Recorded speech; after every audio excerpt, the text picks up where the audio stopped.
Welcome to Guns, Guns, Gear, and Guns with Gary Gunderson. I am Gary Gunderson. Did Mattel make an M16 or M14? You can tell it's Mattel. It's swell. One bit of urban legend or fuddlore is that the US government used the toy company Mattel to manufacture parts for rifles issued to soldiers. This is something I have heard repeated on podcasts.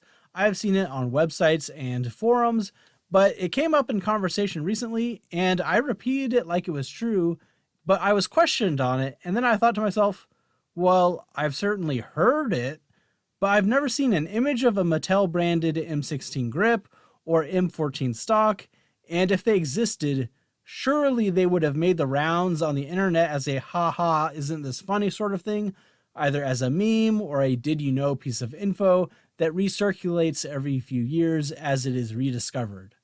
And that is essentially where it stands if you dig into it. There are veterans that swear they had or saw one, or at least people claiming that veterans swear they had them. But for that to be true, none of them must have survived or been noted down anywhere officially. In looking this up for more information, I've seen a lot of backlash against this with scoffs and mockery, but a lot of that backlash also gets the original lore wrong and to say Mattel did not make rifles. But that was never the contention in the first place. I never saw anyone claim that they had a receiver with Mattel branded into it. What I had always seen was that it was the polymer stocks or polymer parts.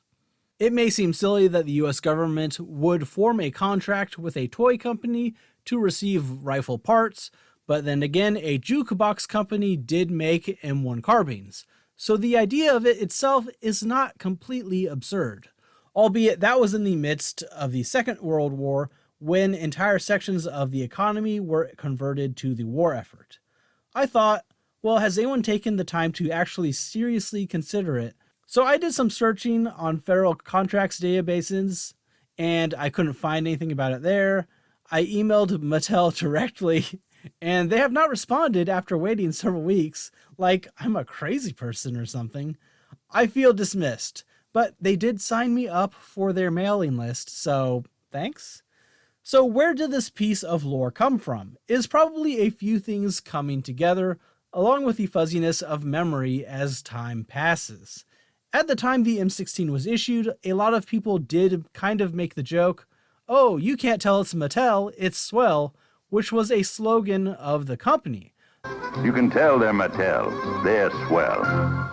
They also made plastic versions of the firearms to sell to children, so these things probably morphed into soldiers casually referring to their rifles as made by Mattel, which over time turns into it was Mattel. It could also be the case that some soldiers kind of passing through took that seriously and did not get the joke. It does not help matters that one of the plastic toy firearms Mattel made was a version of the M16 with pretty decent accuracy, other than the magwell which was used to house the noise-making part of the toy. Hey, it was even good enough to be carried by John Wayne in the film The Green Berets in a few scenes. So you could also throw in childhood nostalgia as a potential culprit behind this myth as well. Now, this is certainly not proof that it did not exist, and it is possible they were floated around as a potential contractor or even prototypes, but I think it is safe to say that this is probably false and that the toy company behind Barbie never had a government contract for rifle parts. That's all for today. Have you heard this story?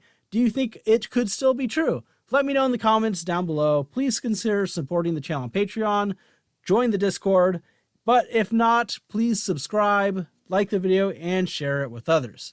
Thanks for watching.